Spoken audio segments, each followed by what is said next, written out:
Friends, welcome back to our channel. 5ാം ക്ലാസ്സിലെ social സയൻസിലെ 7ാമത്തെ പാഠഭാഗമായ ഗതാഗത ആശയവിനിമയ സംവിധാനങ്ങൾ എന്ന പാഠഭാഗവുമാണ് നമ്മൾ ഇന്ന് ഡിസ്കസ് ചെയ്യാൻ പോകുന്നത്. അപ്പൊ എന്തൊക്കെ കാര്യങ്ങളാണ് ഈ പാഠഭാഗത്ത് പഠിക്കാനുള്ളത് എന്ന് നമുക്ക് നോക്കാം. ഓക്കെ, ബാക്കി എല്ലാ ചാപ്റ്റേഴ്സും നമ്മൾ അപ്ലോഡ് ചെയ്തിട്ടുണ്ട്. അപ്പൊ ആവശ്യമായിട്ടുള്ള കൂട്ടുകാർ പോയി കാണാം. ഇനി താഴെ നോക്കൂ, ഇവിടെ കുറച്ച് വാർത്താ കൊളാശാണ് കൊടുത്തിട്ടുള്ളത്. ഇന്തോനേഷ്യയിൽ ഭൂചലനം, സുനാമിക്കും സാധ്യത, തീരദേശവാസികൾക്ക് ജാഗ്രതാ നിർദ്ദേശം.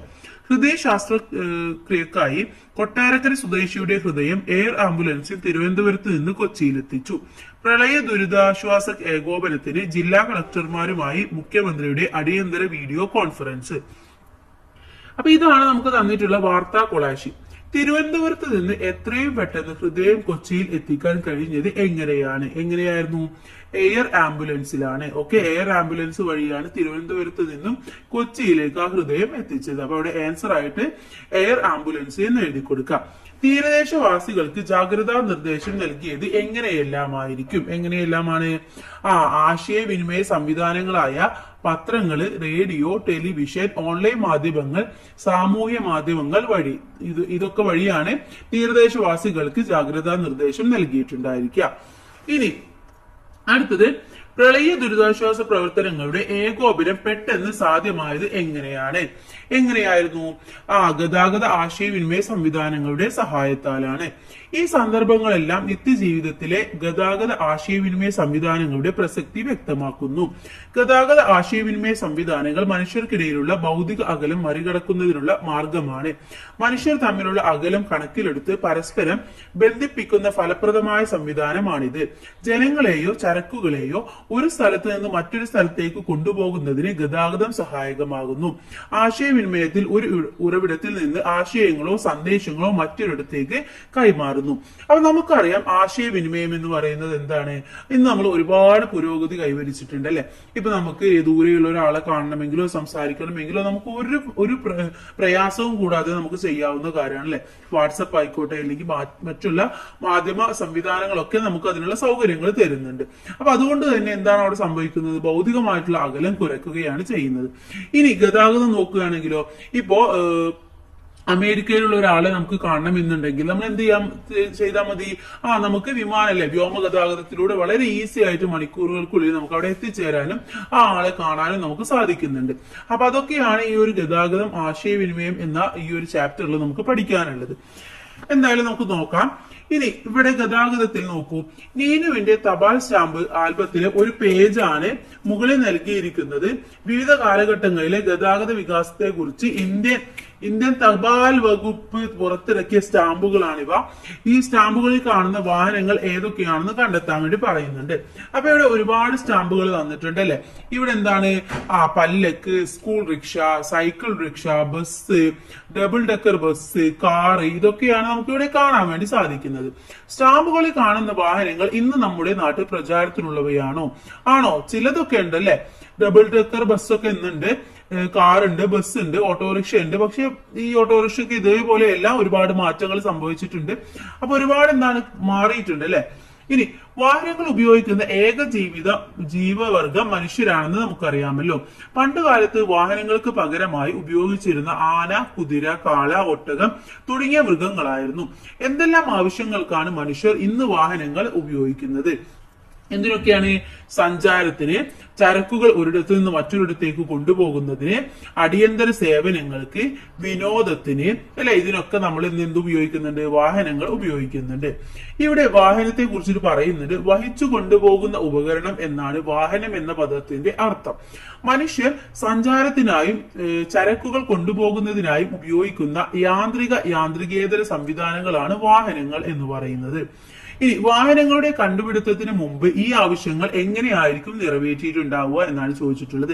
എങ്ങനെയാണ്? ഇവിടെ നോക്കൂ, കാൽനടയായിട്ടും തലച്ചുമടായിട്ടും മൃഗങ്ങളുടെ പുറത്തും ഒക്കെയാണ് പണ്ട് നമ്മൾ ഓരോ ആവശ്യങ്ങളും നിറവേറ്റിയിരുന്നത്.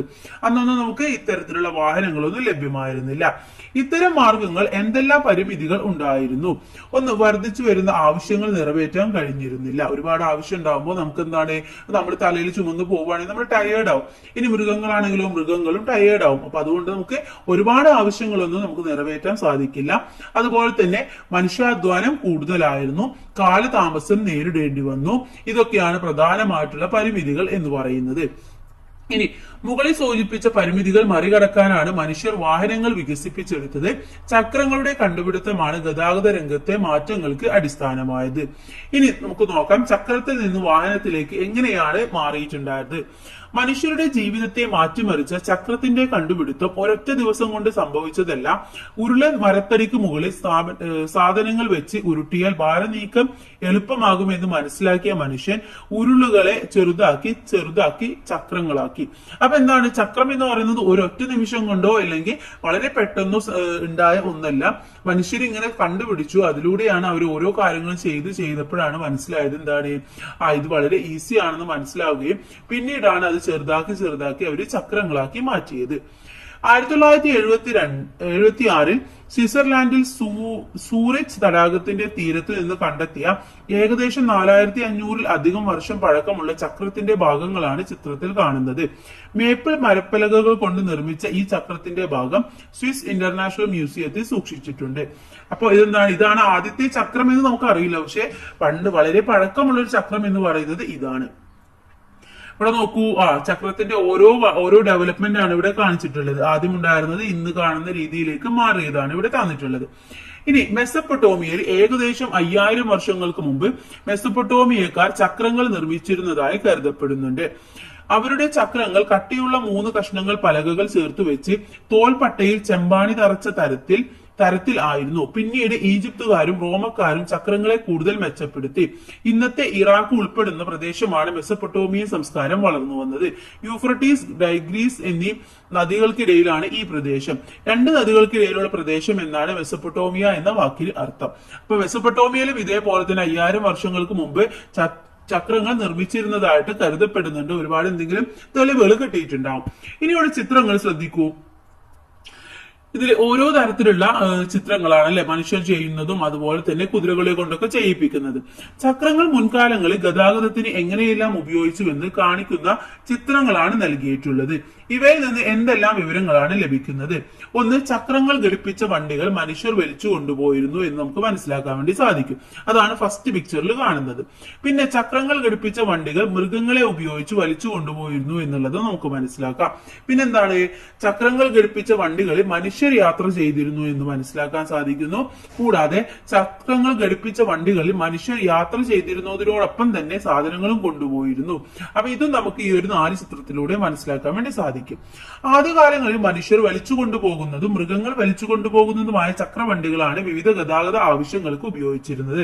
ചരക്കുകൾ കൊണ്ടുപോകുന്നതിനും മനുഷ്യർക്ക് ഒരിടത്ത് നിന്ന് മറ്റൊരിടത്തേക്ക് സഞ്ചരിക്കുന്നതിനും ഇത്തരം ചക്രവണ്ടികൾ ഉപയോഗപ്പെടുത്തിയിരുന്നു. പിൽക്കാലത്ത് ഇന്ധനം ഉപയോഗിച്ച് പ്രവർത്തിക്കുന്ന യന്ത്രങ്ങൾ കണ്ടുപിടിച്ചു. യന്ത്രങ്ങൾ ഘടിപ്പിച്ച വാഹനങ്ങളുടെ വരവോടെ ഗതാഗത രംഗത്ത് വലിയ മാറ്റങ്ങൾ ഉണ്ടായി. ചരക്കുകളുടെയും മനുഷ്യരുടെയും ഒരു സ്ഥലത്ത് നിന്ന് മറ്റൊരു സ്ഥലത്തേക്ക് കൊണ്ടുപോകാൻ വ്യത്യസ്തമായ ഗതാഗത മാർഗങ്ങൾ പ്രയോജനപ്പെടുത്താൻ തുടങ്ങി. അപ്പൊ ചക്രത്തിൽ നിന്നും വാഹനത്തിലേക്കുള്ള ഗതാഗത പുരോഗതി നമുക്കിപ്പോ മനസ്സിലായി അല്ലെ. ഇനി അതിന്റെ ചിത്രങ്ങൾ വരച്ച് നിങ്ങളോട് ക്ലാസ്സിൽ പ്രദർശിപ്പിക്കാനാണ് പറയുന്നത്. ഇനി ഏതൊക്കെയാണ് നമുക്ക് ഇപ്പൊ നിലവിലുള്ള ഗതാഗത മാർഗങ്ങൾ ഏതൊക്കെയാണെന്നാണ് അടുത്തതായിട്ട് നമുക്ക് പഠിക്കാൻ പോകുന്നത്. ഇവിടെ ഒരു ഫ്ലോ ചാർട്ട് തന്നിട്ടുണ്ട്, കൂട്ടുകാർ ശ്രദ്ധിക്കുക. നമുക്ക് 3 രീതിയിലുള്ള ഗതാഗത മാർഗങ്ങളാണുള്ളത്. ഒന്ന് കരഗതാഗതം, മറ്റൊന്ന് ജലഗതാഗതം, പിന്നെ വ്യോമഗതാഗതം. ഓക്കെ, കരഗതാഗതം എന്ന് പറഞ്ഞാൽ റോഡ് ഗതാഗതം അല്ലെങ്കിൽ റെയിൽവേ ഗതാഗതമാണ്. ജലഗതാഗതം എന്ന് പറഞ്ഞാൽ ഉൾനാടൻ ഗതാഗതവും കടൽ അല്ലെങ്കിൽ സമുദ്ര ഗതാഗതവുമാണ്. വ്യോമഗതാഗതത്തിൽ പെടുന്നത് ദേശീയ വ്യോമഗതാഗതം, അന്തർദേശീയ വ്യോമഗതാഗതം. ഇനി കരഗതാഗതത്തെ കുറിച്ചിട്ടാണ് അടുത്തതായിട്ട് പറയുന്നത്. കരയിലൂടെയുള്ള ഗതാഗത സംവിധാനത്തിന് കരഗതാഗതം എന്ന് പറയുന്നു. കരഗതാഗതത്തിൽ ഉൾപ്പെടുന്ന പ്രധാന ഗതാഗത മാർഗങ്ങൾ ഫ്ലോ ചാർട്ടിൽ നിന്ന് കണ്ടെത്തി എഴുതൂ. ഏതാണ്? റോഡ് ഗതാഗതവും റെയിൽ ഗതാഗതവുമാണ്. അപ്പൊ അവിടെ എഴുതേണ്ടത് റോഡ് ഗതാഗതം, റെയിൽ ഗതാഗതം എന്നുള്ളതാണ്. ഇനി റോഡ് ഗതാഗതത്തെ കുറിച്ചിട്ടാണ്. വാഹനങ്ങളുടെ സുഗമമായ സഞ്ചാരം സാധ്യമാകണമെങ്കിൽ സഞ്ചാരപാതകൾ വേണ്ടേ? സഞ്ചാരപാതകൾ രൂപം കൊണ്ടതുമായി ബന്ധപ്പെട്ട് താഴെ നൽകിയിരിക്കുന്ന ചിത്രങ്ങൾ നിരീക്ഷിക്കൂ. ആദ്യം എന്താണ്? ഒറ്റയടി പാതയായിരുന്നു ഉണ്ടായിരുന്നത്. അഥവാ കാളവണ്ടിക്കൊക്കെ പോകാനും അല്ലെങ്കിൽ മനുഷ്യർക്കൊക്കെ നടന്നു പോകാനൊക്കെ പറ്റുന്ന രീതിയിൽ ചെറിയ ഒരു ഊടുവഴി എന്നൊക്കെ പറയില്ല, അതേപോലെ ഒറ്റയടി പാതയാണ് ഉണ്ടായിരുന്നത്. പിന്നീട് അത് മൺപാതയായിട്ട് മാറി പിന്നീട് അത് കല്ല് പാകിയ പാതയായിട്ട് മാറി. കാരണം മൺപാത എന്താണ്, കുറെ കഴിഞ്ഞാൽ മഴയൊക്കെ പെയ്യുമ്പോൾ ആകെ ചെളിയൊക്കെ ആവും, അങ്ങനെ അവിടെ കല്ല് പാകിയിട്ട് ആ ഒരു പാതയിലേക്ക് മാറി. അതിനുശേഷം എന്താണ്, കോൺക്രീറ്റ് പാത വന്നു, പിന്നെ ടാർ ചെയ്ത പാത വന്നു. ഒറ്റയടി പാതകളും മൺപാതകളുമാണ് പണ്ട് കാലത്ത് ഗതാഗതത്തിന് ഉപയോഗിച്ചിരുന്നത്. കാലക്രമത്തിൽ കല്ല് പാകിയ പാതകളും കോൺക്രീറ്റ് പാതകളും ടാർ ചെയ്ത പാതകളും നിലവിൽ വന്നു. അപ്പൊ അങ്ങനെയാണ് ഇന്ന് നമ്മൾ കാണുന്ന ടാർ ചെയ്ത പാതയിലേക്ക് മാറിയത്. മക് ആദം റോഡുകൾ 1820 സ്കോട്ടിഷ് എഞ്ചിനീയറായ JL മക് ആദം ആണ് ആധുനിക രീതിയിലെ റോഡ് നിർമ്മാണത്തിന് തുടക്കമിട്ടത്. കരിങ്കൽ കഷ്ണങ്ങൾ നിരത്തി റോഡ് റോളർ മെഷീനുകൾ ഉപയോഗിച്ച് നിർമ്മിക്കുന്ന ഇത്തരം റോഡുകൾ മക് ആദം റോഡുകൾ എന്ന് അറിയപ്പെടുന്നു. ഇനി നമ്മുടെ രാജ്യത്ത് ഗ്രാമീണ പാതകൾ, സംസ്ഥാന പാതകൾ, ദേശീയ പാതകൾ, എക്സ്പ്രസ് ഹൈവേകൾ എന്നിങ്ങനെയാണ് ബൃഹത്തായ റോഡ് ശൃംഖലകൾ നിലവിലുണ്ട്. ലോകത്തിലെ രണ്ടാമത്തെ വലിയ റോഡ് ശൃംഖല ഇന്ത്യയിലാണ്. ഒരു രാജ്യത്തിന്റെ സാമൂഹിക സാമ്പത്തിക വളർച്ച ഉറപ്പുവരുത്തുന്നതിൽ റോഡ് ഗതാഗതം പ്രധാന പങ്ക് വഹിക്കുന്നുണ്ട് ഉണ്ടല്ലേ. അപ്പൊ നമുക്ക് ഒരു രാജ്യത്ത് നിന്നും ഒരു രാജ്യത്തേക്ക് പോയാൽ മാത്രമേ അവിടെ എന്താണ് സാമ്പത്തികമായിട്ട് നമ്മുടെ സാധനങ്ങളൊക്കെ അങ്ങോട്ടും ഇങ്ങോട്ടും കൊണ്ടുപോയിട്ട് വിൽപ്പന നടത്താനും അതുപോലെ തന്നെ പരസ്പരം അങ്ങോട്ടും ഇങ്ങോട്ടും മനസ്സിലായി സാമൂഹികമായിട്ടുള്ള വളർച്ച ഉണ്ടാക്കാനും സാധിക്കുകയുള്ളൂ. ഇനി ഇന്ത്യയിലെ പ്രധാന ഹൈവേകളാണ് പറയുന്നത്. ഒന്ന് സുവർണ ചതുഷ്കോണം, ഗോൾഡൻ കോട്ട്ലേറ്ററാണ്. ഇന്ത്യയിലെ പ്രധാന വ്യാവസായിക കാർഷിക കേന്ദ്രങ്ങളെ ബന്ധിപ്പിക്കുന്ന ദേശീയ പാതാ ശൃംഖലയാണിത്. ഡൽഹി, കൊൽക്കത്ത, മുംബൈ, ചെന്നൈ എന്നീ നഗരങ്ങളിലൂടെയും 12 സംസ്ഥാനങ്ങളിലൂടെയും ഈ പാത കടന്നുപോകുന്നു. അടുത്തത് വടക്ക് തെക്ക് ഇടനാഴിയും കിഴക്ക് പടിഞ്ഞാറ് ഇടനാഴിയുമാണ്. അഥവാ north south and east west corridors ആണ്. വടക്ക് തെക്ക് ഇടനാഴി ശ്രീനഗറിനെ കന്യാകുമാരിയുമായും കിഴക്ക് പടിഞ്ഞാറ് ഇടനാഴി സിൽച്ചാറിനെ ബോൽപന്തറുമായിട്ട് ബന്ധിപ്പിക്കുന്നു. ഇതാണ് ഇന്ത്യയിലെ പ്രധാനപ്പെട്ട 2 ഹൈവേകൾ എന്ന് പറയുന്നത്. ഇനി ഇവിടെ ചിത്രം നോക്കൂ. ചക്രങ്ങൾ ഉപയോഗിച്ചുള്ള വാഹനങ്ങളുടെ വികാസ പരിണാമം സൂചിപ്പിക്കുന്ന ചിത്രങ്ങൾ നിരീക്ഷിച്ച് റോഡ് ഗതാഗതത്തിൽ വന്ന മാറ്റങ്ങളെ കുറിച്ച് ഒരു കുറിപ്പ് തയ്യാറാക്കാനാണ് നിങ്ങളുടെ അടുത്ത് പറയുന്നത്. അപ്പൊ പഴയതും പുതിയതുമായ വിവിധ വാഹനങ്ങളുടെയും പാതകളുടെയും ചിത്രങ്ങൾ ശേഖരിച്ച് ആൽബം തയ്യാറാക്കാനും പറയുന്നുണ്ട്. അപ്പൊ നമുക്ക് എന്തൊക്കെ കാര്യങ്ങൾ ഇതിൽ എഴുതാൻ പറ്റും? ആദ്യകാലത്ത് മനുഷ്യർ വലിക്കുന്ന വാഹനങ്ങളായിരുന്നു, പിന്നീട് മൃഗങ്ങൾ വലിക്കുന്ന വാഹനങ്ങൾ ഉപയോഗിക്കാൻ തുടങ്ങി. മനുഷ്യ പ്രയത്നം ആവശ്യമുള്ള സൈക്കിളിന്റെ ഉപയോഗം, സ്കൂട്ടർ, ഇരുചക്ര വാഹനങ്ങൾ, ഓട്ടോറിക്ഷ, കാറ് മുതലായ വാഹനങ്ങളുടെ ഉപയോഗം, ചരക്ക് നീക്കത്തിന് ഉപയോഗിക്കുന്ന വാഹനങ്ങള്, പൊതുഗതാഗതത്തിന്റെ ഭാഗമായ വാഹനങ്ങളുടെ വികസനത്തോടൊപ്പം സഞ്ചാരപാതകളിലും പുരോഗതി ഉണ്ടായി. അതൊക്കെയാണ് നമുക്ക് ഇതിലൂടെ മനസ്സിലാക്കാൻ വേണ്ടി സാധിക്കുന്നത്. ഇനി നോക്കൂ, റോഡ് ഗതാഗതത്തിന്റെ മേന്മകൾ എന്തൊക്കെയാണ്?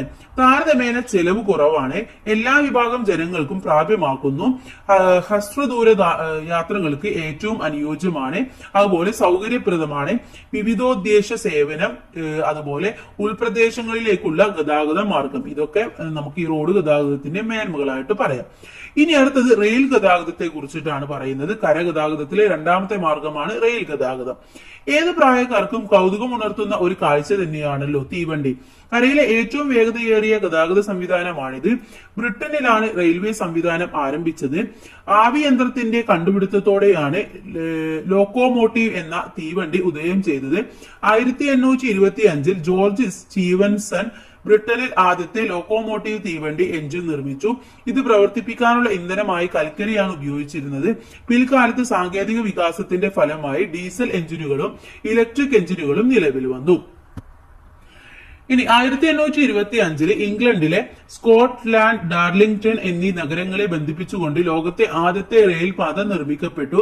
ജോർജ് സ്റ്റീവൻസൺ നിർമ്മിച്ച സ്റ്റീവൻസൺ റോക്കറ്റ് എന്ന ലോക്കോമോട്ടീവ് ഈ പാതയിലൂടെ ഓടിച്ചുകൊണ്ടാണ് ലോകത്തെ ആദ്യത്തെ ഗതാഗതത്തിന് തുടക്കം കുറിച്ചത്. ഇനി ഇവിടെ ചിത്രങ്ങൾ നോക്കൂ. 1, 2, 3, 4, 5, 6 പറഞ്ഞിട്ട് 6 ചിത്രങ്ങൾ തന്നിട്ടുണ്ട്. അതോ പണ്ടുണ്ടായിരുന്ന തീവണ്ടിയിൽ നിന്നും ഇന്ന് കാണുന്ന മെട്രോയിലേക്ക് വന്നതിന്റെ ഒരു വികാസത്തിന്റെ ചിത്രമാണ് ഇവിടെ തന്നിട്ടുള്ളത്. വിവിധ ഘട്ടങ്ങളിലെ തീവണ്ടിയുടെ ചിത്രങ്ങളാണ് ഇവിടെ തന്നിട്ടുള്ളത്. ചിത്രങ്ങൾ നിരീക്ഷിച്ച് വിവിധ കാലഘട്ടങ്ങളിലെ തീവണ്ടികളുടെ സവിശേഷതകൾ എഴുതാൻ പറയുന്നുണ്ട്. ഒന്നാമത്തേത് എന്താണ്? കൽക്കരി കൊണ്ടുപോകുന്ന തീവണ്ടിയായിരുന്നു. അതിനുശേഷമുള്ളതോ പ്രത്യേക ട്രാക്കിലൂടെ കുതിരകൾ വലിച്ചു കൊണ്ടുപോകുന്ന വണ്ടിയായിട്ട് മാറി. പിന്നീട് അത് യാത്രക്ക് ഉപയോഗിക്കുന്ന കൽക്കരി തീവണ്ടിയായി, പിന്നീട് ഡീസൽ ഉപയോഗിച്ച് പ്രവർത്തിക്കുന്ന വണ്ടിയായി, പിന്നീട് ഇലക്ട്രിക് ട്രെയിൻ ആണ്, അതിനുശേഷം ബുള്ളറ്റ് ട്രെയിനിലേക്ക് മാറി. ഓക്കെ, അപ്പൊ അവിടെ എഴുതേണ്ടത് പ്രത്യേക ട്രാക്കിലൂടെ കുതിരകൾ വലിച്ചു കൊണ്ടുപോകുന്ന വണ്ടി, യാത്രക്ക് ഉപയോഗിക്കാവുന്ന കൽക്കരി തീവണ്ടി, ഡീസൽ ഉപയോഗിച്ച് പ്രവർത്തിക്കുന്ന വണ്ടി, ഇലക്ട്രിക് ട്രെയിൻ, ഇത്രയുമാണ് അവിടെ എഴുതി കൊടുക്കേണ്ടത്. ഇനി ബ്രിട്ടീഷുകാരാണ് ഇന്ത്യയിൽ റെയിൽ ഗതാഗതത്തിന് തുടക്കം കുറിച്ചത്. ഇന്ത്യയിൽ നിന്ന് അസംസ്കൃത വസ്തുക്കളും പ്രകൃതി വിഭവങ്ങളും കടൽ മാർഗം അവർ യൂറോപ്പിലേക്ക് കൊണ്ടുപോയിരുന്നു. ഈ വസ്തുക്കളും വിഭവങ്ങളും തുറമുഖങ്ങളിലേക്ക് എത്തിക്കാനുള്ള സംവിധാനമാണ് ഇത്തരത്തിലുള്ള റെയിൽ ഗതാഗതം ഇന്ത്യയിൽ ആരംഭിച്ചത്. ഇന്ത്യയിലെ ആദ്യത്തെ റെയിൽപാത ബോംബെയിലെ ബോംബെ മുതൽ താനെ വരെയുള്ളതാണ്. 1853 അതുണ്ടായത്. പിന്നെ കേരളത്തിലെ ആദ്യത്തെ റെയിൽപാത എന്ന് പറയുന്നത് ബേപ്പൂർ മുതൽ തിരൂര് വരെയുള്ള 1861 നമ്മുടെ കേരളത്തിലെ എന്ന് പറയുന്നത്. ഇനി മെട്രോ റെയിലിനെ കുറിച്ച് പറയുന്നുണ്ട്. വൻ നഗരങ്ങളിലെ യാത്രാക്ലേശം പരിഹരിക്കുന്നതിനും അന്തരീക്ഷ മലിനീകരണം കുറയ്ക്കുന്നതിനുമാണ് മെട്രോ റെയിൽ ആരംഭിച്ചത്. കൊൽക്കത്ത, ഡൽഹി, മുംബൈ, ബാംഗ്ലൂരു, ചെന്നൈ, കൊച്ചി തുടങ്ങിയ ഇന്ത്യയിലെ പ്രധാന നഗരങ്ങളിലെല്ലാം മെട്രോ റെയിൽ സംവിധാനം നിലവിലുണ്ട്. ഓക്കെ, അപ്പൊ മെട്രോ റെയിലിനെ കുറിച്ച് നമുക്ക് മനസ്സിലാക്കി. ഇനി ദൈനംദിന യാത്രക്കും ചരക്ക് നീക്കത്തിനും വിനോദയാത്രക്കും ജനങ്ങൾ പ്രധാനമായും ആശ്രയിക്കുന്ന ഗതാഗത സംവിധാനമാണ് റെയിൽവേ. വളരെ വിപുലമായ റെയിൽവേ ശൃംഖല ഇന്ത്യയിൽ നിലവിലുണ്ട്. ലോകത്തിലെ ഏറ്റവും ദൈർഘ്യമേറിയ റെയിൽവേ സംവിധാനമുള്ള രാജ്യങ്ങളിൽ ഒന്നാണ് നമ്മുടേത്. ഗതാഗത സൗകര്യം മെച്ചപ്പെടുത്തുന്നതിനും അന്തരീക്ഷ മലിനീകരണം കുറയ്ക്കുന്നതിനും ഇന്ത്യയിലെ പ്രധാന നഗരങ്ങളിൽ മെട്രോ റെയിൽ സംവിധാനം ആരംഭിച്ചിട്ടുണ്ട്. നമ്മൾ പറഞ്ഞു എവിടെയൊക്കെയാണ് ആരംഭിച്ചിട്ടുള്ളത് എന്ന് നമ്മൾ പറഞ്ഞു. ഇനി റെയിൽ ഗതാഗതത്തിന്റെ മേന്മകൾ എന്തൊക്കെയാണ്? കൂടുതൽ പേർക്ക് യാത്ര ചെയ്യാൻ കഴിയുന്ന ഏറ്റവും ചിലവ് കുറഞ്ഞ ഗതാഗത മാർഗമാണ്. കൂടുതൽ ചരക്കു നീക്കത്തിന് സാധിക്കുന്നുണ്ട്. സമ്പദ് വ്യവസ്ഥയുടെ വളർച്ചയെ പ്രധാന പങ്ക് വഹിക്കുന്നുണ്ട്. അതുപോലെ തന്നെ കാർഷിക വിപണി വ്യാപകമായി കാർഷിക മേഖലയെ സഹായിക്കുന്നതും ഈ ഒരു റെയിൽവേ ഗതാഗതമാണ്. ഇനി ഈ പാഠത്തിന്റെ അവസാന ഭാഗത്ത് പേജ് നമ്പർ 139 നൽകിയിട്ടുള്ള കേരളത്തിലെ ഗതാഗത ഭൂപടം നിരീക്ഷിച്ച് റെയിൽ ഗതാഗതം ഇല്ലാത്ത ജില്ലകൾ കണ്ടെത്താൻ പറയുന്നുണ്ട്. ഓക്കെ, ഇനി അടുത്ത ഗതാഗത മാർഗമാണ് ജലഗതാഗതം എന്ന് പറയുന്നത്. ഇവിടെ ചിത്രങ്ങൾ നിങ്ങൾ നിരീക്ഷിക്കുക. ജലഗതാഗതത്തിന്റെ വ്യത്യസ്ത തരത്തിലുള്ള ചിത്രങ്ങളാണ് ഇവിടെ തന്നിട്ടുള്ളത്. ഓക്കെ, എന്തൊക്കെ ആവശ്യങ്ങൾക്കാണ് മനുഷ്യർ ജലഗതാഗതം ആശ്രയിക്കുന്നത് എന്നാണ് ചോദിച്ചിട്ടുള്ളത്. എന്തൊക്കെ ആവശ്യങ്ങൾക്കായിരുന്നു മനുഷ്യർ ജലഗതാഗതത്തെ ആശ്രയിക്കുന്നത്? ഒന്ന്, സഞ്ചാരത്തിന് അല്ലെ, അതുപോലെ തന്നെ സാധനങ്ങൾ കൊണ്ടുപോകുന്നതിന്, മത്സരങ്ങൾക്ക്, വിനോദസഞ്ചാരത്തിന്, ഇതിനൊക്കെയാണ് നമ്മൾ പ്രധാനമായിട്ടും ആശ്രയിക്കുന്നത്. ഇനി ജലഗതാഗത മാർഗങ്ങൾ കണ്ടെത്താൻ മനുഷ്യനെ പ്രേരിപ്പിച്ച സാഹചര്യങ്ങൾ എന്തെല്ലാമായിരിക്കും? എന്തൊക്കെയായിരിക്കും? മനുഷ്യര് മൃഗങ്ങൾക്കും ജലാശയങ്ങൾ മുറിച്ചു കടക്കാനുള്ള സാഹചര്യം ആവശ്യമായി വന്നതുകൊണ്ടായിരിക്കും അല്ലെ. അപ്പൊ ഇതിന്റെ ഉത്തരമൊക്കെ നമുക്ക് ഇമ്പോർട്ടന്റ് ആയിട്ടുള്ള നോട്ട്സിൽ ഡിസ്കസ് ചെയ്യാം. ഓക്കെ, ഇനി മനുഷ്യർക്കും മൃഗങ്ങൾക്കും ജലാശയങ്ങൾ മുറിച്ചു കടക്കാൻ കഴിയാത്ത സാഹചര്യമായിരിക്കാം ജലഗതാഗതം എന്ന ആശയത്തിൽ എത്തിച്ചത്.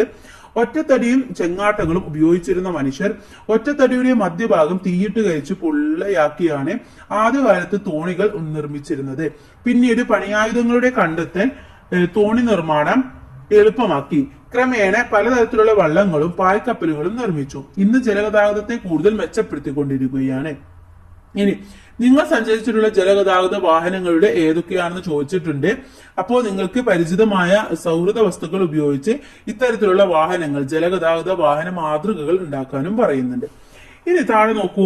മെസപ്പൊട്ടോമിയൻ ജനത വ്യാപാര രംഗത്ത് കപ്പലുകൾ പോലെയുള്ള ജലയാനങ്ങൾ ഉപയോഗിച്ചിരുന്നു. തുഴകളാലും നീളൻ കമ്പുകളാലും മുന്നോട്ട് നീക്കിക്കൊണ്ടു പോകുന്ന വിവിധ വലുപ്പത്തിലുള്ള ജലയാനങ്ങൾ ഇവർ നിർമ്മിച്ചിരുന്നു. ചരക്കു നീക്കത്തിനും സഞ്ചാരത്തിനും ഈ ജലയാനങ്ങൾ ഉപയോഗിച്ചു.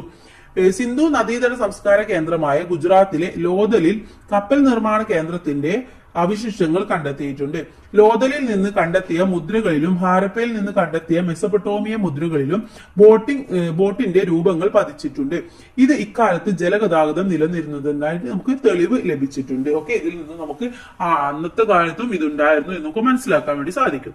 ഇനി ജലഗതാഗത ഉൾനാടൻ ജലഗതാഗതം, സമുദ്ര ജലഗതാഗതം എന്നിങ്ങനെ രണ്ടായിട്ട് തരംതിരിക്കാം. റെയിൽവേയുടെ കടന്നുവരവിന്റെ മുമ്പ് ഇന്ത്യയിലെ പ്രധാന ഗതാഗത മാർഗങ്ങളായിരുന്നു ഉൾനാടൻ ജലഗതാഗതം. നദികളും കായലുകളും കനാലുകളും ധാരാളമുള്ള പ്രദേശങ്ങളിലാണ് ഉൾനാടൻ ജലഗതാഗതം പുരോഗതി പ്രാപിച്ചത്. പിൽക്കാലത്ത് ഇതിനായി കനാലുകളും നിർമ്മിക്കപ്പെട്ടിട്ടുണ്ട്. അപ്പോ കേരളത്തിലെ ഉൾനാടൻ ജലഗതാഗത പാതകൾ ഏതൊക്കെയാണെന്ന് പറയുന്നുണ്ട്. കൊല്ലം മുതൽ കോട്ടപ്പുറം വരെയുള്ള ദേശീയ ജലപാത നമ്പർ 3, കോഴിക്കോട് മുതൽ കൊടുങ്ങല്ലൂർ വരെയുള്ള കനോലി കനാൽ എന്നിവയാണ് കേരളത്തിലെ പ്രധാന 2 ഉൾനാടൻ ജലഗതാഗത പാതകള്. റെയിൽ സംവിധാനം ശക്തിപ്പെടുന്നതുവരെ ചരക്കു നീക്കത്തിന് പ്രധാനമായിട്ടും ഈ ജലപാതകളെയാണ് ആശ്രയിച്ചിരുന്നത്. ഉൾനാടൻ ജലപാതകൾ ഇന്ന് വൻതോതിൽ വിനോദസഞ്ചാരികളെ ആകർഷിക്കുന്നുണ്ട്. ഇനി ഇന്ത്യയുമായുള്ള വ്യാപാരം മെച്ചപ്പെടുത്തുന്നതിനായി യൂറോപ്യൻ ജലഗതാഗതത്തിന് പ്രാധാന്യം നൽകി. നഗരങ്ങളിലേക്ക് കൽക്കരി കൊണ്ടുപോകുന്നതിനുള്ള മാർഗം എന്ന നിലയിലാണ് യൂറോപ്യ ആദ്യകാലങ്ങളിൽ കനാലുകൾ നിർമ്മിച്ചിരുന്നത്. ക്രമേണ ഇത്തരം കനാലുകൾ ജലയാത്രക്കായി കൂടുതൽ ഉപയോഗിക്കാൻ തുടങ്ങി. കേരളത്തിൽ നിർമ്മിക്കപ്പെട്ട കനാലുകളാണ് കാനോലി കനാല്, പാർവതി പുത്തനാർ തുടങ്ങിയവ. കിഴക്കിന്റെ വെനീസ് എന്നറിയപ്പെടുന്ന ആഴപ്പുഴയിൽ ധാരാളം കനാലുകളും ഉണ്ട്. ഇനി ഇവിടെ കനോലി കനാലിനെ കുറിച്ചിട്ടും പാർവതി പുത്തനാർ എന്ന കനാലിനെ കുറിച്ചിട്ടും പറയുന്നുണ്ട്. കൂട്ടുകാർ വായിച്ചു നോക്കാം. ഇനി മുൻകാലങ്ങളിൽ രാജ്യാന്തര യാത്രകൾക്ക് ചരക്കു നീക്കത്തിനും ഏറ്റവും അധികം ആശ്രയിച്ചിരുന്നത് സമുദ്ര ഗതാഗതത്തെ ആയിരുന്നു. നമുക്കറിയാം എന്താണ് ഉൾനാടൻ ഗതാഗതം എന്ന് പറയുന്നത് എന്താണ്, അത്രയും നമുക്ക് വലിയ രീതിയിലൊന്നും നടത്താൻ വേണ്ടി സാധിക്കില്ല, ചെറിയ രീതിയിൽ മാത്രമേ സാധിക്കുകയുള്ളൂ. അതുകൊണ്ടാണ് അവർ സമുദ്ര ഗതാഗതത്തിന് കൂടുതൽ പ്രാധാന്യം കൊടുത്തത്. കാറ്റിന്റെ ദിശാശക്തി കൊണ്ട് സഞ്ചരിക്കുന്ന പായ്ക്കപ്പലുകളുടെ കണ്ടുപിടുത്തം സമുദ്ര ഗതാഗതത്തെ മെച്ചപ്പെടുത്തി. അതോടെ മറ്റു ദേശങ്ങളിലേക്കുള്ള യാത്രകൾ വർദ്ധിച്ചു. ആവി യന്ത്രത്തിന്റെ കണ്ടെത്തലോടെ ആവിശക്തി ഉപയോഗിച്ച് പ്രവർത്തിക്കുന്ന കപ്പലുകൾ നിർമ്മിക്കുകയും കടൽ യാത്ര കൂടുതൽ സുരക്ഷിതമാവുകയും ചെയ്തു. പിന്നീട് ഇന്ധനങ്ങൾ ഉപയോഗിക്കുന്ന കപ്പലുകൾ നിർമ്മിക്കപ്പെട്ടു. അപ്പൊ ആദ്യം ഉണ്ടായിരുന്ന പായ്ക്കപ്പലിന്റെ ചിത്രമാണ് അവിടെ കൊടുത്തിട്ടുള്ളത്. പിന്നെ ഇന്ന് കാണുന്ന കപ്പല് അല്ലെ, ഇന്ന് ഒരുപാട് രീതിയിലുള്ള വലിയ വലിയ ആഡംബര കപ്പലുകളൊക്കെ നമുക്കുണ്ട്. അപ്പൊ അതും എന്താണ് ഇത്തരത്തിൽ പായ്ക്കപ്പലിലൂടെ വന്ന് പിന്നീട് വികാസം പ്രാപിച്ചു വന്നതാണ്. ഇനി സമുദ്ര ജലഗതാഗതം സാധ്യമാകുന്നത് തീരദേശ പാതയിലൂടെയും അന്താരാഷ്ട്ര ജലപാതയിലൂടെയുമാണ്. രാജ്യത്തിന്റെ തീരത്ത് സ്ഥിതി ചെയ്യുന്ന തുറമുഖങ്ങൾക്കിടയിൽ ചരക്കുകളെയും യാത്രകളെയും കൊണ്ടുപോകുന്നത് തീരദേശ ജലപാതകൾ വഴിയാണ്. എന്നാൽ മറ്റു രാജ്യങ്ങളുടെ തുറമുഖങ്ങൾക്കിടയിൽ ചരക്കു നീക്കത്തിനും യാത്രക്കാരെ കൊണ്ടുപോകുന്നതിനും അന്താരാഷ്ട്ര ജലപാതയാണ് ഉപയോഗിക്കുന്നത്. ഈ ജലപാതയിലൂടെ ഇറക്കുമതിയും കയറ്റുമതിയും പ്രധാനമായും നടക്കുന്നുണ്ട്. ഇനി ജലഗതാഗതത്തിന്റെ മേന്മകൾ എന്തൊക്കെയാണെന്ന് ചോദിച്ചിട്ടുണ്ട്. ഒന്ന്, താരതമ്യേന ചെലവ് കുറവാണ്. അതുപോലെ തന്നെ മലിനീകരണം കുറവാണ്. ചരക്ക് സംവഹന ശേഷി കൂടുതലാണ്. വിദേശ വ്യാപാരം നടക്കാൻ വേണ്ടി സാധിക്കുന്നുണ്ട്. ഓക്കെ. ഇനി സമുദ്ര തീരത്ത് കപ്പൽ അടുപ്പിക്കുന്ന സ്ഥലമാണ് തുറമുഖം. കേരളത്തിലെ പ്രധാന തുറമുഖങ്ങൾ ഏതൊക്കെയാണെന്ന് അവസാനം തന്നിട്ടുള്ള ഭൂപടത്തിൽ നിരീക്ഷിച്ചു കണ്ടെത്താൻ വേണ്ടി പറയുന്നുണ്ട്. ഇനി ജലഗതാഗതത്തിന്റെ മാർഗങ്ങളും മേന്മകളും സൂചിപ്പിക്കുന്ന ചാർട്ട് തയ്യാറാക്കാനും പറയുന്നുണ്ട്. ഇനി അടുത്ത ഗതാഗത മാർഗമാണ് വ്യോമഗതാഗതം എന്ന് പറയുന്നത്. ഫ്രാൻസിലെ ഒരു കടലാസ് ഫാക്ടറി ഉടമയായിരുന്ന ജാക്കിസ് മോഡ് ഗോൾഫിയർ നനഞ്ഞ വസ്ത്രം പെട്ടെന്ന് ഉണക്കുന്നതിനായി തൂക്കിയിട്ടിരുന്ന വസ്ത്രത്തിന് താഴെ തീ കൂട്ടി കത്തിക്കുകയായിരുന്നു ജാക്കിൻസിന്റെ ഭാര്യ. ഉണങ്ങാനിട്ടിരുന്ന വസ്ത്രം ആകാശത്തേക്ക് പറന്നുയർന്നത് അദ്ദേഹത്തിന് അതിശയം ഉളവാക്കി. ആ കാഴ്ച ജാക്കിൻസിനെ ഏറെ ചിന്തിപ്പിച്ചു. പിന്നീടുള്ള ദിവസങ്ങൾ അദ്ദേഹത്തിന് വിശ്രമമുണ്ടായിരുന്നില്ല. തന്റെ സഹോദരനായ ജോസഫ് മോണ്ട് ഗോഗ്ലിയുമായി ചേർന്ന് ജാക്കിസ് ഒരു കൂറ്റൻ ബലൂൺ ഉണ്ടാക്കി. വായു നിറച്ച് ആ ബലൂൺ അവരെ അത്ഭുതപ്പെടുത്തിക്കൊണ്ട് മുകളിലേക്ക് ഉയർന്നു. അതിനുശേഷം ബലൂണിന്റെ കീഴ്ഭാഗത്ത് കുട്ട വെച്ച് പിടിപ്പിച്ച് സ്വന്തം വീട്ടിലേക്ക് കോഴി, താറാവ് എന്നിവയെ യാത്രക്കാരാക്കി. തുടർന്ന് ജാക്കിസും ജോസഫും ആ ബലൂണ് വാഹനത്തിന്റെ പാരീസ് നഗരത്തിന് മുകളിലൂടെ അരമണിക്കൂർ പറന്നു.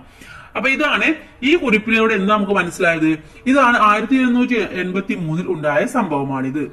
ഈ ഒരു സംഭവമാണ് പിന്നീട് ആകാശയാത്രകൾക്ക് തുടക്കമിട്ടത്. ചൂടുവായു നിറച്ച ബലൂണുകളാണ് മനുഷ്യർ ആകാശയാത്രക്ക് ആദ്യം ഉപയോഗിച്ചിരുന്നത്. അതിനുശേഷം സാന്ദ്രത കുറഞ്ഞ വാതകങ്ങൾ വലിയ ബലൂണുകളിൽ നിറച്ച് ആകാശ കപ്പലുകൾ നിർമ്മിച്ചു. തുടർന്ന് വേഗത കുറച്ച് താഴെയെത്താൻ സഹായിക്കുന്ന പാരച്യൂട്ടുകൾ കണ്ടുപിടിച്ചു. എന്നാൽ ഇവയൊന്നും മനുഷ്യർക്ക് സൗകര്യപ്രദമായി നിയന്ത്രിച്ച് ഉപയോഗിക്കുവാൻ കഴിഞ്ഞിരുന്നില്ല. അപ്പൊ ഇവിടെ ആകാശ കപ്പലുമാണ് തന്നിട്ടുള്ളത്, അതുപോലെ തന്നെ പാരച്യൂട്ടിന്റെ ചിത്രവുമാണ് തന്നിട്ടുള്ളത്. ഇന്നത്തെ വിമാനത്തിന്റെ ആദ്യ രൂപം എന്ന് പറയുന്നത് ആ ഒരു തരത്തിലുള്ള വിമാനം നിർമ്മിച്ചത് അമേരിക്കക്കാരനായ ഓർവിൽ റൈറ്റും വിൽബർ റൈറ്റ് എന്നീ 2 സഹോദരന്മാരാണ്. റൈറ്റ് സഹോദരന്മാർ എന്നാണ് ഇവർ അറിയപ്പെടുന്നത്. ഇവർ നിർമ്മിച്ച വിമാനത്തിന്റെ പേര് ഫ്ലയർ 1 എന്നായിരുന്നു. അമേരിക്കയിലെ നോർത്ത് കരോലിനയിൽ നിന്ന് 1903 ഡിസംബർ 17 ഫ്ലയർ 1 പറന്നുയർന്നത്. അപ്പൊ ഫ്ലയർ 1ന്റെ ചിത്രമാണ് തന്നിട്ടുള്ളത്. ഇവിടെ ഓർവിൽ റൈറ്റിന്റെയും വിൽബർ റൈറ്റിന്റെയും ചിത്രവും തന്നിട്ടുണ്ട്. ഇവരെ റൈറ്റ് സഹോദരന്മാർ എന്നാണ് പൊതുവെ അറിയപ്പെടാറുള്ളത്. കാലക്രമേണ ഹെലികോപ്റ്ററുകൾ, ജെറ്റ് വിമാനങ്ങൾ, യാത്രാ വിമാനങ്ങൾ, സൂപ്പർസോണിക് വിമാനങ്ങൾ എന്നിവ നിർമ്മിക്കാൻ മനുഷ്യന് സാധിച്ചു. രാജ്യത്തിനകത്തും പുറത്തും ദീർഘദൂര യാത്രകൾക്കായി വളരെയേറെ പ്രയോജനപ്പെടുന്ന ഒരു യാത്രാ മാർഗമാണ് വ്യോമഗതാഗതം. ഏറ്റവും വേഗതയേറിയ ഗതാഗത സംവിധാനവും ഇത് തന്നെയാണ്. സൈനിക ആവശ്യങ്ങൾക്കായി വ്യോമഗതാഗത സംവിധാനം ഉപയോഗിച്ചിരുന്നു. ഇനി ഇന്ത്യയിലെ വ്യോമഗതാഗതത്തെ കുറിച്ചാണ് പറയുന്നത്. 20-ാം നൂറ്റാണ്ടിന്റെ ആരംഭത്തോടെ ഇന്ത്യയിൽ വ്യോമഗതാഗതം ആരംഭിച്ചത് 1911 അലഹബാദിൽ നിന്ന് 10 കിലോമീറ്റർ മാത്രം അകലെയുള്ള നെയ്നിയിലേക്ക് കത്തുകൾ വഹിച്ചുകൊണ്ടുള്ള വിമാനം പറന്നുയർന്നതോടെയാണ് ഇന്ത്യയിൽ വ്യോമഗതാഗതത്തിന് തുടക്കം കുറിച്ചത്. 1912 ഇന്ത്യയിലേക്കും തിരിച്ചുമുള്ള ആദ്യത്തെ അന്താരാഷ്ട്ര വിമാനം ലണ്ടനിൽ നിന്ന് കറാച്ചിയിലേക്കും അവിടെ നിന്ന് ഡൽഹിയിലേക്കും സർവീസ് നടത്തി. ഇന്ത്യയിലെ ആദ്യത്തെ വാണിജ്യ വിമാന കമ്പനിയായ ടാറ്റ എയർലൈൻസ് 1932 കറാച്ചി മുതൽ മുംബൈ വരെ ആദ്യ സർവീസ് നടത്തി. ഇന്ത്യയിലെ ആദ്യത്തെ വിമാനത്താവളം മുംബൈയിലെ ജുഹുവിലാണ്. ലോകത്തിലെ ഏറ്റവും വിപുലമായ വ്യോമഗതാഗത ശൃംഖലയുള്ള രാജ്യങ്ങളിൽ ഒന്നായി ഇന്ത്യ ഇന്ന് മാറിയിരിക്കുന്നു. പക്ഷെ 1911 ഇതിന് തുടക്കം കുറിച്ചത് എന്ന് മാത്രം. ഇനി നമ്മളെടുത്ത ആ ഭൂപടത്തിൽ എന്താണ് കേരളത്തിലെ ഗതാഗതം, അന്താരാഷ്ട്ര വിമാനങ്ങൾ എവിടെയൊക്കെയാണെന്ന് മനസ്സിലാക്കാൻ വേണ്ടി പറയുന്നുണ്ട്. ഇനി വ്യോമഗതാഗതത്തിന്റെ മേന്മകൾ എന്തൊക്കെയാണ്? ഏറ്റവും വേഗതയേറിയ ഗതാഗത മാർഗമാണ്. വിവിധ ഭൂഖണ്ഡങ്ങളെ, രാജ്യങ്ങളെ ബന്ധിപ്പിക്കുകയും ഭൂമിയെ ഒരു ആഗോള ഗ്രാമമാക്കി മാറ്റുകയും ചെയ്യുന്നു. ദേശീയ പ്രതിരോധത്തിന് ഉപയോഗപ്പെടുത്തുന്നു. പിന്നെന്താണ്? വിനോദസഞ്ചാരത്തിനുള്ള പ്രധാന ഉപാധിയാണ്. കുറഞ്ഞ സമയം കൊണ്ട് കൂടുതൽ ദൂരം സഞ്ചരിക്കാൻ കഴിയുകയും ചെയ്യുന്നു. അപ്പൊ ഈ 2 പോയിന്റ് നിങ്ങൾ എഴുതാം. ഒന്ന് വിനോദസഞ്ചാരത്തിനുള്ള പ്രധാന ഉപാധി, കുറഞ്ഞ സമയം കൊണ്ട് കൂടുതൽ ദൂരം സഞ്ചരിക്കാൻ കഴിയുന്നു. ഇനി അടുത്തത് വായു മലിനീകരണത്തെ കുറിച്ച് പറയുന്നുണ്ട്. എന്താണ്? ഡൽഹിയിൽ സ്കൂളുകളും കോളേജുകളും അടച്ചിട്ടു. വായു മലിനീകരണം രൂക്ഷമായി തുടരുന്ന സാഹചര്യത്തിൽ ഡൽഹിയിൽ സ്കൂളുകളും കോളേജുകളും ഒരറിയിപ്പുണ്ടാകുന്നതുവരെ അടച്ചിടും. നിർമ്മാണ പ്രവർത്തനങ്ങൾക്കുള്ള നിരോധവും നീട്ടി. ജീവനക്കാർ സ്വകാര്യ വാഹനങ്ങൾ ഒഴിവാക്കി പൊതുഗതാഗത മാർഗങ്ങൾ ഉപയോഗിക്കണമെന്നും സർക്കാർ നിർദ്ദേശിച്ചു. അപ്പൊ ഈ വാർത്ത നിങ്ങൾ വായിച്ചു അല്ലെ? അപ്പൊ നമ്മൾ വായിച്ചു. അപ്പൊ എന്തുകൊണ്ടായിരിക്കും ഇവിടെ ജീവനക്കാരും സ്വകാര്യ വാഹനങ്ങൾ ഒഴിവാക്കി പൊതുഗതാഗത സംവിധാനം ഉപയോഗിക്കണം എന്ന് പറയുന്നത്? എന്തുകൊണ്ടായിരിക്കും? ഇവിടെ ചിത്രങ്ങൾ നോക്കൂ. ഇവിടെ എന്താണ്? പൊതുഗതാഗതമാണ് അല്ലെ? സ്വകാര്യ വാഹനങ്ങളാണ്. ഒരുപാട് വാഹനങ്ങൾ വന്നു കഴിഞ്ഞാൽ അവിടെ എന്താണ്? ഒരുപാട് പ്രശ്നങ്ങൾ ഉണ്ടാവും. അപ്പൊ വാഹനങ്ങളുടെ പെരുപ്പം എന്തൊക്കെ പ്രത്യാഘാതങ്ങളാണ് സൃഷ്ടിക്കുന്നത്? ഒന്ന്, വർദ്ധിച്ച ഗതാഗത കുരുക്ക്, വായു മലിനീകരണം, ശബ്ദ മലിനീകരണം, ആരോഗ്യ പ്രശ്നങ്ങള്, ഉയർന്ന തോതിലുള്ള വാഹനാപകടങ്ങള്, പരിമിതമായ പാർക്കിംഗ് സൗകര്യം, കാൽനട യാത്രക്കാരുടെ, സൈക്ലിംഗ് യാത്രക്കാരുടെയും സുരക്ഷ കുറയുന്നു. കൂടാതെ വാഹനാപകടങ്ങൾ കൂടുന്നു. ഇതൊക്കെ പ്രധാനമായിട്ടുള്ള പ്രത്യാഘാതങ്ങളാണ്. ഇനി പൊതുഗതാഗത മാർഗങ്ങൾ ഉപയോഗപ്പെടുത്തേണ്ടതിന്റെ ആവശ്യകതയെക്കുറിച്ച് ക്ലാസ്സിൽ ചർച്ച സംഘടിപ്പിക്കാൻ പറയുന്നുണ്ട്. അപ്പൊ അതിനൊരു കുറിപ്പ് തയ്യാറാക്കാനും പറയുന്നുണ്ട്. അപ്പൊ കൂട്ടുകാരൊന്ന് ചെയ്ത് നോക്കുക. ഇല്ല എന്നുണ്ടെങ്കിൽ നമ്മൾ ഉടൻ തന്നെ ഇമ്പോർട്ടന്റ് ആയിട്ടുള്ള നോട്ട്സിൽ അപ്ലോഡ് ചെയ്ത് തരും. ഇനി ആശയവിനിമയത്തെ കുറിച്ചിട്ടാണ് അടുത്തതായിട്ട് പറയുന്നത്. ഇപ്പൊ നമ്മൾ ഗതാഗതത്തിനെ കുറിച്ചിട്ട് എല്ലാ 3 മാർഗങ്ങളും ഡീറ്റെയിൽ ആയിട്ടാണ് നമ്മൾ പഠിച്ചു. ഇനി ആശയവിനിമയത്തെ കുറിച്ച് നോക്കാം. ഒരിടത്ത് നിന്നോ ഒരു വ്യക്തിയിൽ നിന്നോ വിവരങ്ങൾ മറ്റൊരിടത്തേക്കോ മറ്റൊരാളിലേക്കോ കൈമാറുന്നതാണ് ആശയവിനിമയം എന്ന് പറയുന്നത്. പ്രാചീന കാലം മുതൽ മനുഷ്യർ അവരുടെ ആവശ്യങ്ങൾക്ക് അനുസൃതമായ വ്യത്യസ്തങ്ങളായ ആശയവിനിമയ ഉപാധികൾ രൂപപ്പെടുത്തിയിട്ടുണ്ട്. ആശയവിനിമയം നടത്തുന്നത് ഇങ്ങനെയൊക്കെയാണ്: സംഭാഷണത്തിലൂടെ, എഴുത്തിലൂടെ, ഫോണിലൂടെ, സോഷ്യൽ മീഡിയ മാധ്യമങ്ങളിലൂടെ, കൂട്ടായ്മകൾ സംഘടിപ്പിച്ചുകൊണ്ട്, ഇങ്ങനെയൊക്കെയാണ്, അല്ലെങ്കിൽ സിനിമകളിലൂടെ, ഇങ്ങനെയൊക്കെയാണ് നമ്മൾ ആശയവിനിമയം നടത്തുന്നത്. ഓക്കെ. ഇനി ഭാഷയോ ചിഹ്നങ്ങളോ എഴുത്തുവിദ്യയോ ഇല്ലാതിരുന്ന കാലത്ത് ഒരു ആശയം എങ്ങനെയായിരിക്കും ഒരാൾ മറ്റൊരാളിലേക്ക് കൈമാറിയിരുന്നത്? ആംഗ്യങ്ങളിലൂടെ, പ്രത്യേക ശബ്ദങ്ങൾ പുറപ്പെടുവിച്ച്, അതുപോലെ തന്നെ ഗുഹാമുഖങ്ങളിലും പാറകളിലും വരച്ചിട്ട ചിത്രങ്ങളിലൂടെ, ഇങ്ങനെയൊക്കെയായിരുന്നു പ്രധാനമായിട്ടും പണ്ട് കാലത്ത് ആശയങ്ങൾ പരസ്പരം കൈമാറിയിരുന്നത്. ഇനി ഭാഷയും ചിഹ്നവും എഴുത്തുവിദ്യയും ഇല്ലാതിരുന്ന കാലത്തെ വിവിധ സന്ദർഭങ്ങളിലെ വേട്ടയാടല്, മീൻപിടുത്തം, കച്ചവടം, യാത്ര, ആശയവിനിമയം മൂകാഭിനയത്തിലൂടെ അവതരിപ്പിക്കാൻ പറയുന്നുണ്ട്. ഇനി ആദിമ മനുഷ്യർ ശരീരമുഖ ചലനങ്ങളിലൂടെയും ശബ്ദങ്ങളിലൂടെയും ആശയങ്ങൾ പ്രകടിപ്പിച്ചിരുന്നു. പിന്നീട് അവർ ദൂരെ സ്ഥലങ്ങളിലുള്ളവരുമായി ആശയം കൈമാറാൻ തീയും പുകയും അടയാളങ്ങളായി ഉപയോഗിച്ചു. ഏകദേശം 30,000 വർഷങ്ങൾക്ക് മുമ്പാണ് മനുഷ്യർ ചിഹ്നങ്ങൾ ഉപയോഗിച്ചു തുടങ്ങിയത് എന്ന് ചരിത്രകാരന്മാർ അഭിപ്രായപ്പെടുന്നു. പ്രാചീന കാലത്ത് പഴയകാലത്തെ ഗുഹകളുടെ ഭിത്തികളിൽ വരച്ച ചിത്രങ്ങൾ അക്കാലത്തെ വിനിമയത്തിന് ഉദാഹരണങ്ങളാണ്. ചിഹ്നങ്ങളും ചിത്രങ്ങളും ആശയപ്രകടനത്തിന് ഉപയോഗിച്ചു. പിന്നീട് അവർ ലിപികൾക്കും എഴുത്തുവിദ്യകൾക്കും രൂപം നൽകുകയാണ് ചെയ്തിട്ടുള്ളത്. ഇവിടെ ഏകദേശം 5000 വർഷങ്ങൾക്ക് മുമ്പാണ് മനുഷ്യർ എഴുത്തുവിദ്യ രൂപപ്പെടുത്തിയത് എന്നാണ് നിഗമനം.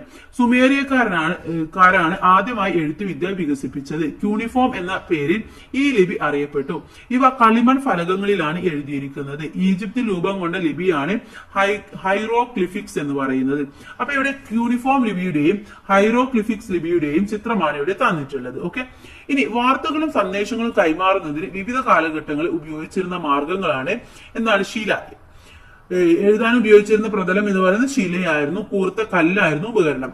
ഇനി ചെമ്പ് തകിടി ലോഹ എഴുത്താണിയിലൂടെയായിരുന്നു. പിന്നെ താഴിയോലയിലേക്ക് മാറി എഴുത്താണിയും നാരായവും ഉപയോഗിച്ചു. ഓക്കെ, ഇന്നത്തെ കാലത്ത് വാർത്തകളും സന്ദേശങ്ങളും കൈമാറുന്നതിൽ ഉപയോഗിക്കുന്ന മാർഗങ്ങൾ എന്തൊക്കെയാണ്? ഫോണ്, ഓൺലൈൻ സംവിധാനം, കത്ത്, പത്രം, ടെലിവിഷൻ, റേഡിയോ. ഇതൊക്കെയാണ്. ഒന്നുകൂടെ പറയാം: ഫോണ്, ഓൺലൈൻ സംവിധാനം, കത്ത്, പത്രം, ടെലിവിഷൻ, റേഡിയോ. ഇനി ആദ്യകാലങ്ങളിൽ വാർത്തകളും സന്ദേശങ്ങളും ഒരിടത്ത് നിന്ന് മറ്റൊരിടത്തേക്ക് എത്തിക്കുവാനായി കുതിരകളെയും നായകളെയും പക്ഷികളെയും ഉപയോഗിച്ചിരുന്നു. വാർത്തകളും സന്ദേശങ്ങളും പൊതുജനങ്ങളെ അറിയിച്ചിരുന്നത് രാജഭരണ കാലത്ത് ഉപയോഗിച്ചിരുന്ന ആശയവിനിമയ മാർഗങ്ങളിൽ ഒന്നാണ് ചിത്രീകരണത്തിൽ രാജവിളംബരം എന്ന് പറയുന്നത്. അച്ചടി യന്ത്രത്തിന്റെ കണ്ടുപിടുത്തത്തോടെ വാർത്തകളും സന്ദേശങ്ങളും കൈമാറുന്നത് എളുപ്പത്തിലായിട്ട് മാറി. ഇനി അച്ചടി സാങ്കേതിക വിദ്യ കണ്ടുപിടുത്തത് ചൈനക്കാരാണ്. ആദ്യകാലങ്ങളിൽ അച്ചടി യന്ത്രങ്ങൾ മരക്കട്ടകൾ ഉപയോഗിച്ച് പ്രവർത്തിച്ചിരുന്നത്. പിന്നീട് ജർമ്മൻകാരനായ ഗുഡൻബർഗ് ഇരുമ്പ് ഉപയോഗിച്ചുള്ള അച്ചടി യന്ത്രം കണ്ടുപിടിച്ചു. അച്ചടിയുടെ വരവോടെ ആശയങ്ങളും വാർത്തകളും വേഗത്തിൽ പ്രചരിപ്പിക്കാൻ തുടങ്ങി. അപ്പൊ ഇവിടെ ഗുഡൻബർഗ് അച്ചടി യന്ത്രത്തിന്റെ ചിത്രം തന്നിട്ടുണ്ട്. അതുപോലെ തന്നെ ഗുഡൻബർഗിന്റെ ചിത്രം സംക്ഷേപ വേദാർത്ഥം പൂർണ്ണമായും മലയാളത്തിൽ അച്ചടിച്ച ആദ്യത്തെ പുസ്തകമാണ്. വളരെ നോട്ട് ചെയ്യുക, സംക്ഷേപ വേദാർത്ഥം എന്ന് പറയുന്നത്. ഇനി തപാൽ സംവിധാനത്തിന്റെ കടന്നുവരവ് ആശയവിനിമയം എളുപ്പത്തിലാക്കി. ഗതാഗത രംഗത്തുണ്ടായ പുരോഗതിയും വിനിമയത്തെ സ്വാധീനിച്ചു. ആശയങ്ങളും സന്ദേശങ്ങളും വാർത്തകളും എത്തിക്കുന്നതിന് തപാൽ സംവിധാനം വ്യാപകമായി ഉപയോഗിക്കാൻ തുടങ്ങി. ശാസ്ത്ര സാങ്കേതിക രംഗങ്ങളിലുണ്ടായ വികാസം ആശയവിനിമയ രംഗത്ത് വൻ കുതിച്ചുചാട്ടങ്ങൾക്ക് വഴിയൊരുക്കി. ഇന്റർനെറ്റിന്റെയും അനുബന്ധ സേവനങ്ങളുടെയും കടന്നുവരവ് ആശയവിനിമയ രംഗത്ത് വിപ്ലവകരമായ മാറ്റങ്ങൾ കൊണ്ടുവന്നു. ഇനി ഇവിടെ ഇന്ത്യൻ തപാൽ പെട്ടി നിങ്ങൾ കണ്ടിട്ടുണ്ടാകും അല്ലെ. ഇനി ആശയവിനിമയ രംഗത്തെ മാറ്റങ്ങൾ സൂചിപ്പിക്കുന്ന ചിത്ര വീഡിയോ ടീച്ചറുടെ സഹായത്തോട് തയ്യാറാക്കാൻ വേണ്ടി പറയുന്നുണ്ട്. ഇനി ആശയവിനിമയ രീതികളെ കുറിച്ചിട്ടാണ് പറയുന്നത്. വാർത്തകളും സന്ദേശങ്ങളും കൈമാറ്റം ചെയ്യപ്പെടുന്നത് മുഖ്യമായ 2 രീതികളിലൂടെയാണ്. ഒന്ന് വ്യക്തിഗത ആശയവിനിമയം, മറ്റൊന്ന് ബഹുജന ആശയവിനിമയം. വ്യക്തിഗത ആശയവിനിമയം എന്ന് പറഞ്ഞാൽ എന്താണ്? ഒരു വ്യക്തിയിൽ നിന്ന് മറ്റൊരു വ്യക്തിയിലേക്ക് സന്ദേശങ്ങളോ ആശയങ്ങളോ വിനിമയം ചെയ്യപ്പെടുന്നതാണ് വ്യക്തിഗത ആശയവിനിമയം എന്ന് പറയുന്നത്. ഇതിനായി പ്രയോജനപ്പെടുത്തുന്ന ഉപാധികളാണ് വ്യക്തിഗത ഉപാധികൾ എന്ന് പറയുന്നത്. ഇൻലൻഡ്, ടെലിഗ്രാഫ്, അതുപോലെ തന്നെ ടെലിഫോണ്, ഫാക്സ് മെഷീന്, ഇന്റർനെറ്റ്, ഇമെയില്, മൊബൈൽ ഫോൺ, ഇതൊക്കെ വ്യക്തിഗത ആശയവിനിമയ മാർഗങ്ങളാണ്. ഇനി ബഹുജന ആശയവിനിമയമാണ്. ഒരു സന്ദേശമോ ആശയമോ വലിയൊരു ജനവിഭാഗത്തിലേക്ക് എത്തിക്കുന്നതാണ് ബഹുജന ആശയവിനിമയം എന്ന് പറയുന്നത്. ഇതിനായി പ്രയോജനപ്പെടുത്തുന്ന മാധ്യമങ്ങളാണ് ബഹുജന ആശയവിനിമയോപാധികൾ. ഏതൊക്കെയാണ്? വർത്തമാന പത്രങ്ങള്, റേഡിയോ, ടെലിവിഷന്, സെമിനാർ, പൊതുയോഗം, തെരുവ് നാടകം. ഇതൊക്കെ ഒന്നിലധികം ആളുകള് ഒരേ സമയം കേൾക്കുകയും കാണുകയും ഒക്കെ ചെയ്യുന്നതാണ്. മേൽ സൂചിപ്പിച്ചവ കൂടാതെ പുസ്തകങ്ങൾ, മാഗസിനുകൾ, കലാരൂപങ്ങൾ, സിനിമ, സാമൂഹ്യ മാധ്യമങ്ങൾ തുടങ്ങിയ മാർഗങ്ങളിലൂടെ വലിയൊരു വിഭാഗം ആളുകളുമായി ആശയ കൈമാറ്റം ചെയ്യപ്പെടുന്നുണ്ട്. ഇനി ഇന്റർനെറ്റ് അധിഷ്ഠിത നൂതന സാങ്കേതിക ആശയവിനിമയം ഏതൊക്കെയാണെന്ന് നോക്കാം. ലോകമെമ്പാടുമുള്ള കമ്പ്യൂട്ടറുകളെ ബന്ധിപ്പിക്കുന്ന ശൃംഖലയാണ് ഇന്റർനെറ്റ്. പലതരത്തിലുള്ള വിവരങ്ങൾ നമുക്ക് ഇന്റർനെറ്റിന്റെ സഹായത്തോടെ ലഭിക്കുന്നു. ഇന്റർനെറ്റിന്റെ സാധ്യതകൾ പ്രയോജനപ്പെടുത്തി ഉപയോഗിക്കുന്ന ചില നൂതന ആശയവിനിമയ സംവിധാനങ്ങൾ ചുവടെ ചേർക്കുന്നു. ഒന്ന് വീഡിയോ കോൺഫറൻസ് ആണ്. അകലെയുള്ള സ്ഥലങ്ങളിലിരിക്കുന്ന ആളുകൾക്ക് ഇന്റർനെറ്റിന്റെ സഹായത്തോടെ കണ്ടുകൊണ്ട് സംസാരിക്കാനും ആശയങ്ങൾ കൈമാറാനും കഴിയും. ഇനി ഇ കൊമേഴ്സ് ആണ്. ഇന്റർനെറ്റ് സംവിധാനത്തിലൂടെ സാധനങ്ങളും സേവനങ്ങളും വാങ്ങുന്നതിനും വിൽക്കുന്നതിനുമുള്ള സംവിധാനമാണ് ഇ കൊമേഴ്സ്. ഇനി ഇമെയിൽ ആണ്. ഇലക്ട്രോണിക് മാധ്യമങ്ങൾ ഉപയോഗിച്ച് സന്ദേശങ്ങൾ അയക്കുകയും സ്വീകരിക്കുകയും ശേഖരിക്കുകയും ചെയ്യുന്ന സംവിധാനമാണിത്. ഇനി ടെലിമെഡിസിൻ, വിവര സാങ്കേതിക വിദ്യയുടെ സഹായത്തോടെ അകലെയുള്ള വിദഗ്ധ ഡോക്ടർമാരുടെ സേവനം ആരോഗ്യ രംഗത്ത് പ്രയോജനപ്പെടുത്തുന്നതാണ് ടെലിമെഡിസിൻ എന്ന് പറയുന്നത്. ഇനി ദൈനംദിന ജീവിതത്തിൽ വിവര സാങ്കേതിക വിദ്യ ചെലുത്തുന്ന സ്വാധീനത്തെ കുറിച്ച് ചർച്ച ചെയ്ത് കുറിപ്പ് തയ്യാറാക്കാൻ വേണ്ടി പറയുന്നുണ്ട്. ഇനി ആധുനിക സമൂഹത്തിന്റെ രൂപീകരണത്തിൽ ഗതാഗത ആശയവിനിമയ സംവിധാനങ്ങൾ പ്രധാന പങ്ക് വഹിക്കുന്നു. ആശയവിനിമയ സാങ്കേതിക വിദ്യയുടെ വേഗത്തിലുള്ള വളർച്ച ലോക ജനതയ്ക്ക് ഒന്നിച്ചു ചേരുവാനുള്ള അവസരമാണ് ലഭ്യമാകുന്നത്. ഇന്ന് ലോകത്തെ ഒരു ആഗോള ഗ്രാമമാകുന്നു. സൗഹൃദപരമായ ഒത്തുചേരലിനും മാനവിക മൂല്യങ്ങൾ വളർത്തുന്നതിനും സഹായകമായ രീതിയിൽ ഗതാഗത ആശയവിനിമയ സംവിധാനങ്ങൾ നമുക്ക് ഉപയോഗിക്കാം. ഓക്കെ, ഇനി ഇവിടെ നിങ്ങൾക്ക് എന്ത് പറയുന്നുണ്ട്?